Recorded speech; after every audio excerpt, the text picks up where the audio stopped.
And the children, you're welcome to stay in here, or you can be released now. All right.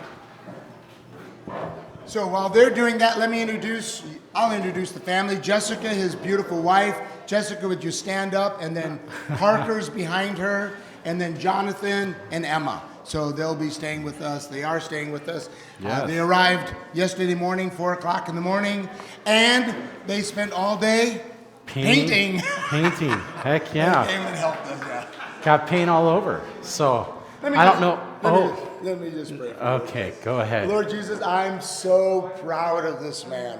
I'm so thankful for this man of faithfulness, Lord, but loves you above all things and wants to see you exalted, wants to see people engaged with you, interacting with you, and living and breathing with you. Now I pray, Lord Father, as he's prepared and as he pours out, would you pour into us, Lord Father, and together might we make much of your name for your glory. In Jesus' name, amen. Take it away, Travis. All right. Yes, my name's Travis. I was a youth pastor for like 26 years in Southern California. That's why I'm wearing the sandals here. I hope that's okay. Hope no one gets mad. But I more recently, I'm a family pastor over families, and I've been going to this church, North Coast Church. Yes, they are big in this thing called life groups. And I thought before I kind of share what I want to share today, I want to tell you a little bit about myself. I grew up in a Christian family, a strong Christian family, and I remember going to a Christian school until I was in 8th grade. I remember being 6 years old, and the principal of the elementary school asked who wants to accept Christ, and that's when I went up and accepted Christ at 6. And I remember growing up in a Christian home, and all of a sudden, God forced me out of the norm and sent me to this large public school. And I remember I was scared, and it's crazy. It literally changed my life. You see, God was starting to push me in different ways, and he's saying, Travis, I want to do something awesome with you, but I can't do it if you're in your little holy huddle. And he said, I want to take you out, and he started growing me and teaching me a lot of new things, and that's really where my faith just blossomed. I mean, I remember I probably cried more out to God than ever just during that season. There were a lot of times where it was hard, but that's where I was starting to develop this faith of a God that I could trust. And I remember as I was getting out of high school, I was involved in our youth group. And I remember the youth pastor, who is also the college-age pastor, said, Trav, you should start volunteering with youth. And he knew I liked students. I had a heart for that. And I started volunteering. And within 1 year, they had already offered me a job at the church to be a youth, to start working in youth ministry. Within 2 or 3 years, I'm a youth pastor of this ministry. And I remember as I was in this youth ministry with a guy that was mentoring me, our numbers were growing like crazy. We went from 80 students to 140 students to 180 students to 250 to 3. I mean, we were just blowing up. The church was growing like crazy, and I got to be a part of it. And I'm telling you this, that's my heart has been hanging out, helping youth come and learn more about Christ. Now, here's what's happened is as I was growing in this ministry, I started to feel like, man, God, maybe this is what you designed me to do. Maybe you wanted me in ministry. And I remember North Coast Church got this pastor that came. His name was Chris Brown. In fact, he is now the senior pastor of North Coast Church. Larry Osborne started the church. He's the one who came up with life groups, or at least platformed that. And he came to church, and he had gifts I had never seen before. And here I am, this youth pastor that, hey, ministry was going great. I felt like I was called to do ministry, and now I saw someone else that had gifts that I couldn't even touch. And I remember going through this season of, God, am I really good enough? Am I really good enough to be in the position I'm not as good a communicator as him? I'm not as good with people. I don't just speak and then thousands of people come. And I remember doubting my calling. And the reason I share that is because it was a lie from Satan. You see, I don't know, but Satan is someone who, he knows, the enemy, he knows our weaknesses. He knows how to stretch, lie, bend, and he gets inside it gets in our head, and I start having doubts. Maybe I'm not good enough. Maybe this isn't what I called me to be. And it's crazy how he can do that. And today I want to talk a little bit about that. This idea of we have an enemy who knows us probably better than we know ourselves. I love it. There's a verse in the Bible, verses in the Bible. It's found in 1 John. I love 1 John. It's toward the end of your Bibles. We're not going to be the whole time, so you don't need to go there if you want. I'm sorry I don't have them. I didn't bring slides, so I apologize, okay? I should have. I'm terrible. But there's this section. I love it. It's in 1 John. In 1 John, I love this section. It's in 15. It says, do not love the world or anything in the world. If anyone loves the world, the love of the Father is not in him. For everything in the world, the cravings of sinful man, the lust of the eyes, and the boasting of what he has and does comes not from the Father, but from the world. So John says, do not love the world or anything in the world. And that used to catch me when I would talk to my junior hires, and I'm like, does that mean I can't love pizza? Does that mean I can't love my wife? And that's not what John was talking about. John was talking about, guess what? If you live in this world, you're going to struggle with some things. And it's so crazy. John tells us what our struggles are. Our struggles are, and this isn't even my talk, I'm just getting into it, but our struggles are, it says the lust of, or the craving of sinful man. It's called the lust of the flesh. Did you know that God, our sin nature, the way we were designed, we crave things to make us happy. And we're going to struggle with that for the rest of our lives. If you were born in this world, our human nature is we struggle with, we want things to make us happy. And it's almost like it's an unquenchable thirst almost. You ever had that? You're happy, things are going great, and then you're not, you need something else to fill that void. Second thing he says, I think it says in this one, the lust of the eyes. Do you know another thing? If we are born in this world, do you know what else we're going to struggle with? We're going to struggle with the idea of when somebody else gets something we don't have, we now want that. You ever had that? Man, life's great. I have this sweet house, and then my friend got a better house. I had a cool car. I remember bragging at people, look at this car. I can't believe God blessed me. And then somebody got a better one. I'm like, but I want that one. And we are going to struggle with this for the rest of us. See, that's what this sin nature does. And there's a third one. It talks about this idea of the pride of life. You know what's funny is if we live in this world, we're going to always struggle with us and our desires of wanting to be greater than others. What do people think about me? Remember I told you how Satan, he knew the lies of like, Trav, but you're not as good as him. It's funny that I was focused on that I had to be the best. Why did I have to be so great? But that had to be, it was this sin nature that if you are born on this earth, we are going to struggle with it. And here's the thing is Satan knows it. The enemy knows our weaknesses, and he knows a lot more things about us. And if you're like, yeah, but does he really know that? How do I know? I don't have time to go on a huge study, but guess the 3 areas that he tempted Jesus in the wilderness? These 3. Guess the 3 lies that he told Eve back in the garden that caused her to eat whatever fruit that was. These 3 things. See, we have we have an enemy that he knows our weaknesses. And here's 3 things I want you to know today that I want to spend some time about is he knows our weaknesses. And there's 3 things that he likes to use to try to destroy our lives, especially us Christians. See, if you're someone that's trying to follow God, or you've have a relationship with him, you accept Jesus Christ in your life, and you're now walking on this path to start following him, and you want to live for him, it's weird. But the enemy tries to destroy our relationship with God in these 3 areas. The first one is our sin and our addictions. Our sin and our addictions. See, here's the thing. If you've ever read the parable of the sower and the seed, it's found in Matthew 13. I love the story. And it's funny because it was a simple story. Growing up, I hated the story. Okay, it was simple. Whoop-dee, a farmer goes to sow seeds, and he throws seed out on different paths, and the seed lands in different types of soils. And that's the whole story. The story is some lands on the path and the birds eat it up. Some is in rocky soil. And what happens is the rocky soil, the the seed sprouts up real quick, but because it has no root, when the sun comes out, it withers it and kills it. And then some ends up among the weeds, and it grows up, but the weeds also grow with it and chokes it out. And then it talks about the last one is seed went into good soil.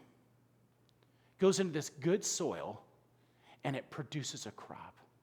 And I used to hear that, and I'm like, okay, it's a farming illustration. All right, I grew up in Southern California. I have no clue about farming, okay? So I never loved the story. But it does depict us this idea of that's kind of how our faith works, is we become Christians and some of us grow. And then I started to realize that this parable helps us a lot, because what has happened is a lot of it is the ones that were in the rocks that was getting choked out didn't have root. Well, guess what? That was our sin in our lives. That's our addictions that we struggle with, that Satan knows I can use those to struggle your faith, and to hopefully you'll walk away from your faith. And the weeds, I'm going to put different trials and different people in your life. And what's going to happen is they're going to cause you to doubt God and walk away from God. And Satan knows, he goes, I just need you to focus on, I just need to put sin in your life and addiction in your life, and I know one day you're walking away. He knows that. Is that crazy? And here's the thing is, I think we know that he knows that one. That's not a secret. I want to tell you something, though, going back to that story. It doesn't have anything to do with this point that I'm making, but I do want to tell you something, why that verse became my favorite verse. I told you I hate it because the farm illustration is, someone pointed out to me farming. Someone said, Trav, did you know that in that illustration isn't just good soil? There is not just good soil. You know what makes good soil? Is somebody actually has to break up the soil.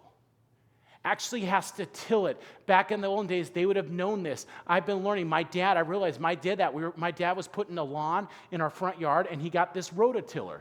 And he put some soil in there, and he rototilled it, and it actually created good soil. And guess what? The grass grew no problem. It grew. And he said, guess what? What's amazing about the story no one ever tells you is you need to be broken to be good soil. You need to be broken. And so a sidebar, I want you to know something. When someone told me that, my oldest son, Jonathan, was 2 years old. He was 2 years old, and I had been praying. And parents, you've probably been praying this. God, will you bless my kids? Will you bless my kids? Will you help them find a Christian husband, a Christian wife? Will you help him be successful in everything he does? Lord, will he follow you? Will he be good at school? And you know what happened is, as I was praying that story came to mind, and God said, Trav, but here's the thing. What if I bless your kids and then they don't choose me? Because they don't need me. And my heart broke. And you know what my prayer became that day? I've never prayed that my kids marry an amazing wife or an amazing husband. Probably should. I'm a pastor. I've never prayed that they were successful. I could care less if they're good at school. What? I could care less. I could care less if they're good at sports, because here's the thing, I just want them in heaven. So you know what I've been praying? I've been praying, God, break my kids. Break them so they need you. And I even remember going, God, even if they have to be like the prodigal son. If you've never heard that story, it's a story of a kid who left his dad, and then God broke him. He was in the gutter, and he finally realized, oh, crap, I'm lucky. I actually have a good dad, and came running back. I'm like, God, if that's what it takes to break my kids, do it. Now, I hope that's not what you do. But my life's been about breaking. Some of you that are trying to worry about your kids, why don't you just ask God to break them? Because I'll tell you right now, what if they're the most successful people in the world and they're not in heaven? That will break me. So you know when people are like, oh, your kids aren't good in school? Who cares? They're going to heaven. I know for a fact right now they're in heaven. Hallelujah, we can have forever in eternity to talk about whether they were good at school, okay? Or whether they were rich, or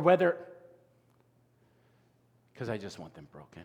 So a little sidebar. Sorry, I didn't mean to get in there. But God knows not God. God knows, yes. But the enemy knows that we struggle with this sin and this addiction. And here's the problem, is if he can get us to focus on that, those weeds will choke us out and we'll go running. And we'll walk away from our faith. But a lot of us, we know that. I think the two subtle ones that we don't know about is this, is Satan tries to also make our faith look complicated. He tries to make our faith look complicated. First, he tries us to get us to focus on our sin and addiction and tries to get us to stop following God because of those things. But the second thing he does is he tries to make our faith complicated. I want you to know something. Your relationship with God is not complicated. Okay? It says in Romans, if we confess with our mouths and believe with our hearts that he is God, you will be saved. It talks about in Ephesians 2:8-9, if we, for by grace you are saved through faith and not of works, so as in which from boast. I kind of brushed that real quick, but we're saved through faith. Okay, we're saved by grace through faith. There we go. I need to just have all the verse in front of me, okay? But we're saved by grace, okay? It's very simple. It talks about in Proverbs 3, 5, and 6, trust in the Lord with all your heart and lean not on your own understanding. In all your ways acknowledge him, and he will make your path straight. Our relationship with God is simple. You accept Jesus Christ. You go, God, I want you to have the steering wheel of my life. I want you to be in charge of my life. You're in control now, and then I need to trust him. I need to go, God, you have the steering wheel. Where do you want to take me now? That's it. But you know where he complicates it? Sometimes we start to feel like we need to know way more. We need to be just as smart as our pastors. And I don't have enough knowledge, so I don't understand God enough, so I guess I can't follow him. That's a lie, straight from the pit of hell. Now, I will tell you this. Gaining knowledge is a good thing. This apologetics things that you guys are doing is awesome because what that's doing is it is helping you have a better understanding. It gives you confidence. But that struggle, that desire to grow in your faith, that desire to know more knowledge, it shouldn't hurt your relationship with God. It should not make you go, well, then I don't know enough. I'm not good enough. Maybe I should walk away. No, our faith is simple. It's very simple. And the third lie that's a little more subtle is this, is he wants us to think that as long as we have God in our life, we're okay. Just me and God. Me and God. Now you're like, Trav, that makes no sense. Isn't that what it is? Yes. But it's not enough. You're like, what do you mean God's not enough? He is enough. But the problem is God did not design us to live our relationship alone. Just me and God. He actually designed us for us to have a relationship with God in a community of people. We need other Christians. He actually designed us that we shouldn't live life alone. But the thing is, we think, it's a subtle little one that Satan goes, yeah, you and God, you're good. So live in isolation. Don't tell anybody what's going on. Don't tell me about your sin and addictions because they're not going to like you. They're going to make fun of you. Hey, keep struggling with these things. Live life alone. And he gets us to try to live in isolation. And isolation is dangerous. Because what happens when you're going through something hard? Who do you turn to? Who knows you well? What if you really are struggling with a huge addiction? You're like, I can't tell anyone because the minute they hear how big of a monster I really am, they'll run. Isn't that our life sometimes? You're like, you know what you need to do to get better, but you don't trust anyone that you can go to help you get better. That happens a lot in Christian churches. And the problem is because we come to church and we sit in a chair like you guys are sitting, and we actually don't interact with people about our real lives. We shake hands, we smile, everything's going great, and no one knows that the sin that's happening in my life the minute I leave this building. And that is dangerous. You know what would be awesome? It'd be awesome if everyone knew all your sin. And you're like, Trav, that's insane. And I'm like, yeah, but then we know how to help you. Then we'd know how to support you. Because let's just be honest, I have been a pastor for 28 years and I'm not perfect. Of course you know that. I mean, look at me. I'm wearing sandals, okay? All right? I'm not perfect, but I want to be honest with you guys, I struggle with stuff. If you saw my laundry list, I would be embarrassed to tell you as a pastor. But here's the cool thing is God's working on me. And I have people in my life that are working on me. And the biggest thing that Satan tries to tell you is, you can do it alone. And then it goes back to number one. But I'm going to get you addicted to things and live in sin where you feel guilty and then you don't want to tell anyone. And then I got you. That's what he does. And so what I want to do today is I want to talk about this idea of you need to start being in something like at North Coast Church that I grew up, we call them life groups. I don't know if you guys call them life groups here, but you should be in one. You should be in a group, and let me tell you why, real quickly. The reason why you should be in a life group is this, is in a life group of a group of other Christians, the first thing is this, is you need to understand, we don't grow linearly, okay? I know this is why I need to be in a life group. Bear with me. Did you know that we don't grow linearly? And the way I say this is that, just so you guys know, like, we teach as pastors, we teach you like, okay, you need to learn to do these things, and then you need to learn to read the Bible this exact way. And we give you all this information. Let me teach you about the Trinity. Let me teach you about stuff. And you download all this information, but you don't need it yet. Because that's not how we grow. So you're getting all this information that you need, but it's not ready yet. You don't need it yet because you're not there yet, but you just got all the information. So unless you're really good at taking notes and you're really good at putting in your pocket and waiting for a rainy day, it's useless to you. Because do you know how we really grow? We grow on something I like to call, I got it from Larry Osborne, is we grow on need to know situations or need to grow situations. See, way we grow spiritually is sometimes we're put in a situation where we need to know something. Okay? Your friend at work is going through a hard time and they're like, hey, do you know what I should do? And you're like, I don't know, but I'm going to go to the pastor. I'm going to figure it out. And then guess what? You started growing because you went to go get information that you needed at that moment ready. And then guess what? God grows you. Maybe you're at your house. I know in America, I don't know if this happens to you, but I have probably monthly Jehovah's Witnesses or Mormons that come knocking on my door. And I remember when I was 18 years old, somebody came knocking on my door, and he was talking to me, and I'm like, but that doesn't sound like what I believe. But I didn't know much about Mormons. And so I remember having to now go to my senior pastor and go, explain to me, what do we believe? And that's when the Trinity became a very big deal because they don't believe in the Trinity. And I got to see what's different. And I was in a need to know situation. That's how we grow. Or a need to grow situation. Sometimes you need to grow in that specific situation. God is working on you. I have had times in my life where God's like, Trav, we're going to work on that. And sometimes he reveals sin to me that I need to work on. I need to be more patient.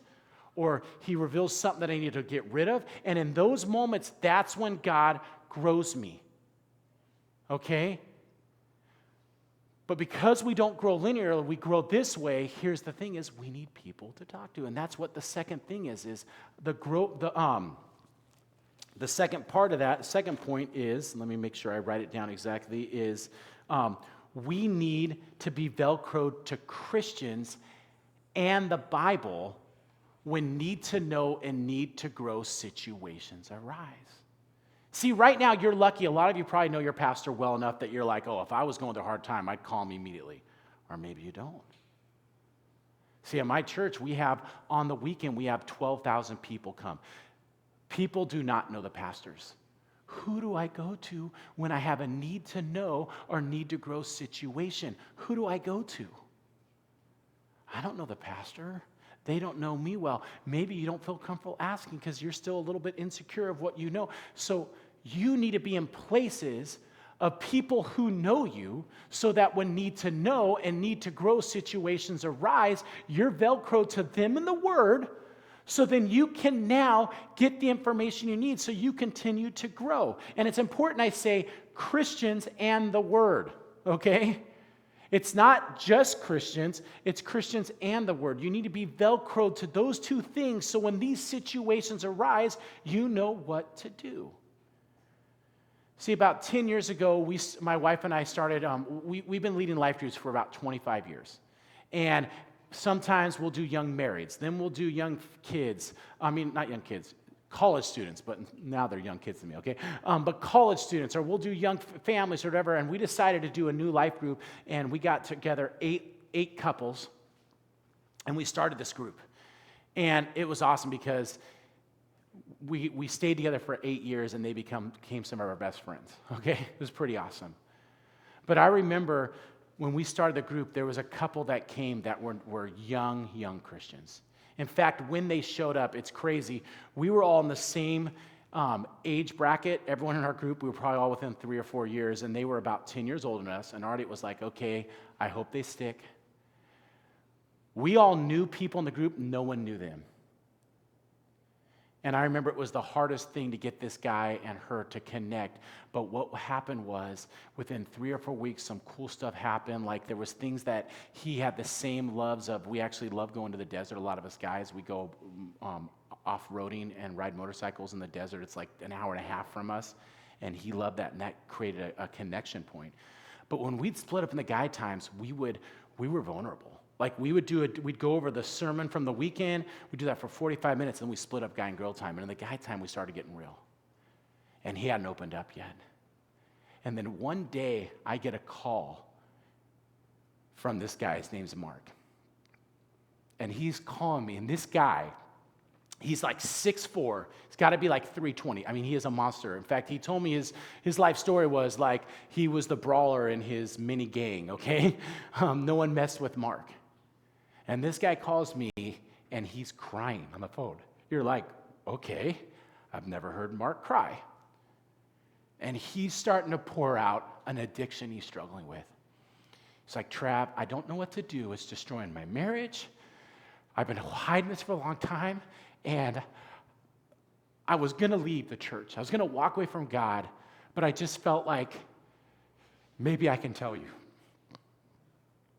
And I was like, well, dude, let's go talk. So we go and get coffee. And I remember it led us on this conversation. He told all the guys. He told all these guys, and I remember that for our guy time of 45 minutes turned to 2 hours. And it got real. And these guys are like, we're going to start doing this. We're going to start doing this. And I saw him visibly go from scared, worried everyone's judging him, to like, you guys care about me? I'm not the weirdest person in the room. Some of them are like, oh, I already struggle with that addiction. Here's what God did in my life. Here's how I was able to solve it. And I remember it led us on a journey where his growth over the next 6 months just went through the roof. His heart changed. It was still a struggle for him, but there were things changing. And here's what's crazy. The growth in his walk was amazing. The stuff he wasn't struggling. You visibly saw how he treated people different. You got him where in discussions you visibly saw changes. He ended up volunteering with junior high. Okay, we have this 6'4", 300-pound guy who his heart broke enough. Now he's working with junior hires. They ended up moving away to Arizona, a state over from us, and him and his wife started a venue, or helped start a North Coast venue in that area that they grew to like 30 or 40 people. And I would have never saw that in a Mark. And it was because when he was in a need to grow situation, he was Velcroed to other Christians and to the Word. And here's what's funny is, yes, I'm a pastor, but I'm not the head pastor of that church. He wasn't going to me because I was a pastor. He was going to me because I was in his life group. He didn't need pastors at the church. He just needed people who knew him. And that goes back to the lie that Satan tells us. It's like, no, you need the pastor, you need knowledge. And they're like, no, you just need other Christians who can help you on your journey as you go the next step. See, we need to be Velcroed to Christians. And here's another reason why life groups are so important is, one, we don't grow linearly. 2, we need to be Velcroed to Christians when need to know and need to grow situation arise. And 3 is we cannot live in isolation. We can't live in isolation. It'll destroy you. I have a buddy, I shouldn't say a buddy, years ago was a buddy because we're not friends anymore. And it's because he walked away from God. But this guy was so on fire for God, and he would read the Bible every day, and he would get in discussions all the time about everything he knew. But here was the problem is he lived life alone. I'd always be like, are you in a life group? Trav, I don't need it. I know this whole thing. I know it better than most people. I know it better than our senior pastor. I disagree with everything he says because he doesn't have the right view on blah, blah, blah, blah. And he lived his life where he knew the word, but he lived in isolation, no friends, nothing. And guess what? When real life happened, he walked away. You see, here's the thing is, life groups are awesome because you can't live in isolation. Yeah, you can for 3 months.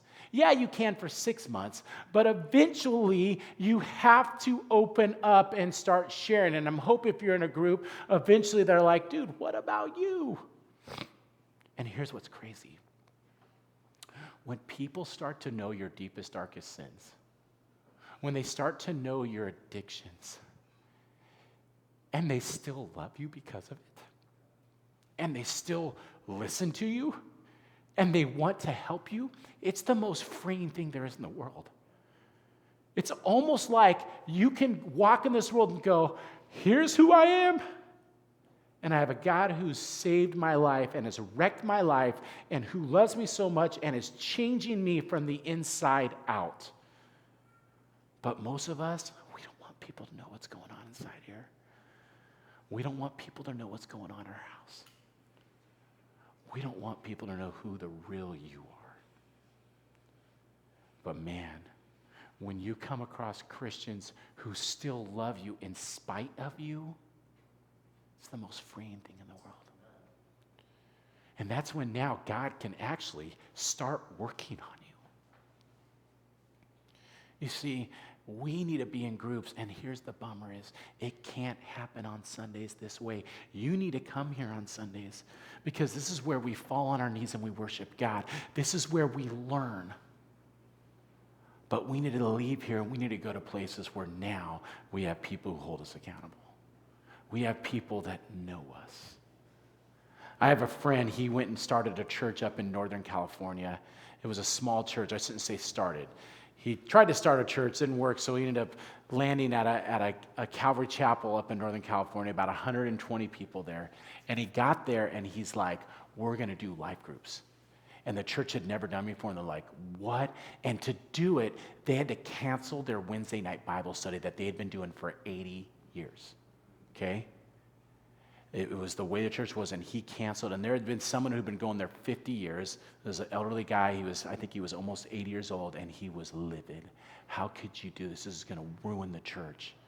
And he's like, nope, I believe in these life groups. And they started these life groups. And this guy every week would come and complain to the pastor for a year. There were him and another guy would come and complain about life groups. And he's like, I'm sorry.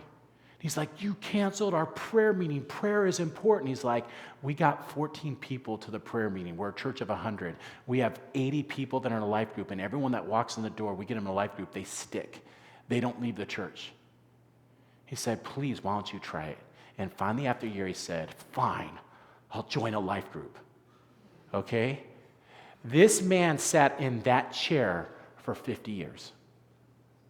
My friend told me that he showed up 2 to 3 weeks after this guy had started a life group, and he was sitting somewhere over there in the 4th row with 8 people. And the guy got up and he said, Jared, Pastor Jared, I'm so sorry. I was an idiot. I've been coming for 50 years sitting in that chair, and I would never talk to anyone, and no one knew me. And he said, now I'm sitting there, and all these people know me. And he never left that chair the whole year because he wasn't known. And it's funny, I think he told Pastor Jared, do you know how many things I've been holding on? Do you know how many things God didn't work on? God didn't work on me till I was 75. And I've been sitting in that chair for 50 years. We need to be in a place where people can know you so you can actually grow. Because you don't grow linearly. We don't just give you information. You need people in your life when the stuff hits the fan. When you need people in your life. And so I want to encourage you. I have no clue. I haven't talked to your pastor. Are there more life groups? What if half the people said, we'll join a life group? Can you make it happen? I hope he's like, we'll figure it out. But I wanted to encourage you today I just wanted to set up, you need to have people in your life. You need to be in something. And I will tell you this, a couple things that we do at North Coast Church is, one, okay, if they're not your people, they're not your people, okay?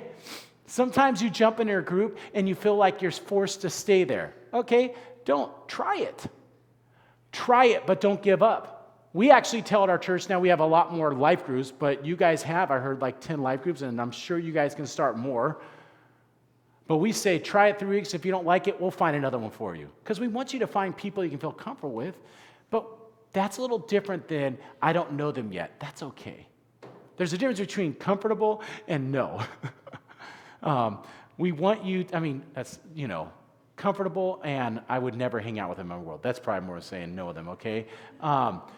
There are, I know, I've got to be careful, because if somebody leaves your group, okay, I got to be careful. We say it because we have so many groups. Well, we like to say, like, and this probably doesn't happen with you guys, but, they're like, hey, if you go in the house and it smells like cat pee, just don't show up the next week. You know what I mean? It's like, okay. And you're like, what the heck? But sometimes we want to make sure you're comfortable in a group. But hey, you should be in a group is the point. You need to find people that you can get to know you and you can get to know them. So that real life can actually start to happen. So disregard that little part I said about bad groups. Just get in a group, okay? Just get in a group. But you should be getting in one. That's really one I share. I'm telling you, my wife will tell you that our groups have strengthened our walk. We left that group of 8 years. My wife is on a prayer chain that anything goes wrong, those girls still pray weekly about crazy stuff. I will tell you right now, my kids' lives are stronger. They are still in love with Jesus Christ, and it's not because they have a dad that's a pastor. It's because they have a group of friends that hold them accountable. It has nothing to do with their dad. Maybe a little. Maybe. It's because of who's in their life. You need to be in a group where people can be a part of your life. You need to. Let me go and pray. Dear God, I thank you so much for who you are, Lord. Lord, I have no clue if this is something that inspired, if I lost respect of people today because of my sandals and weird stuff I say, Lord. But Lord, the message is true. Lord, Satan, he wants us not to grow closer to you. He wants to wreck our relationship with you. He wants to think we're not good enough. And he wants us to walk away from you.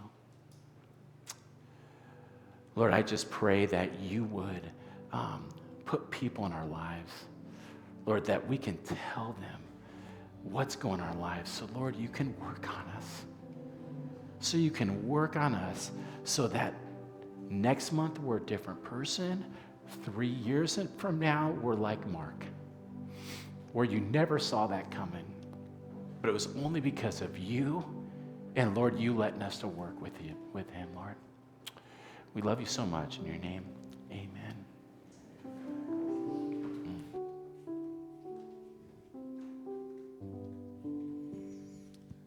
Thank you, Pastor Travis.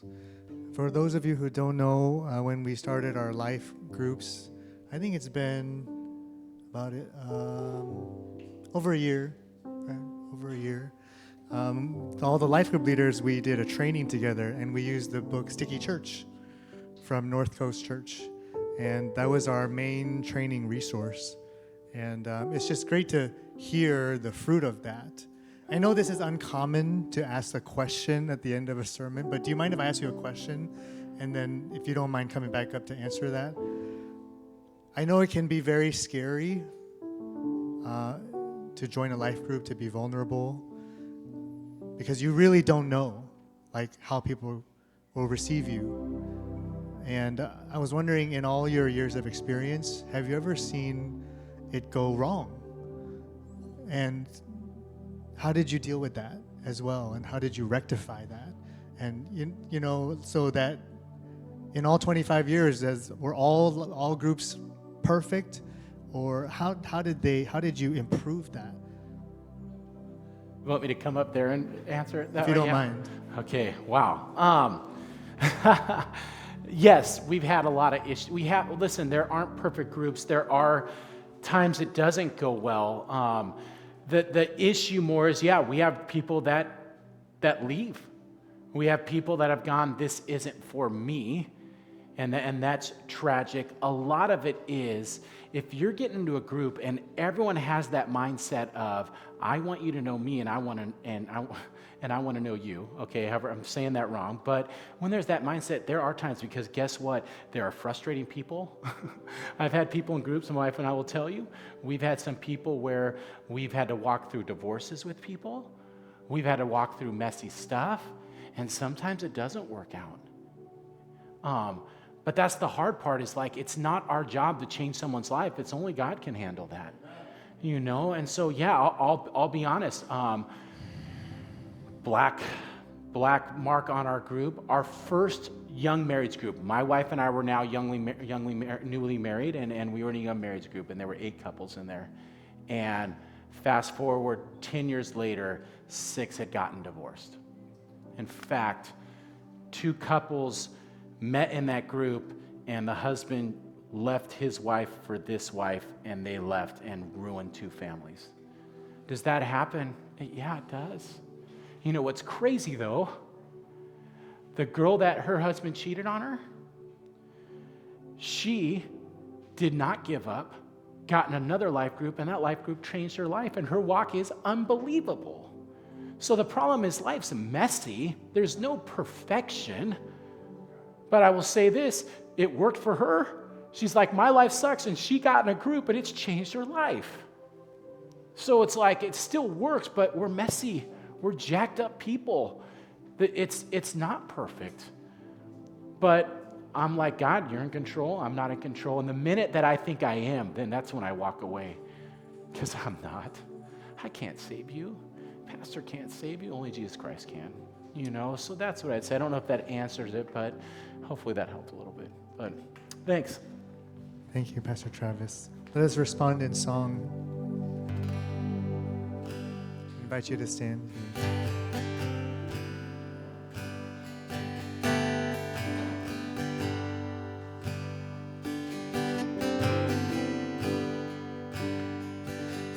love you, Lord, and your mercy never fails me.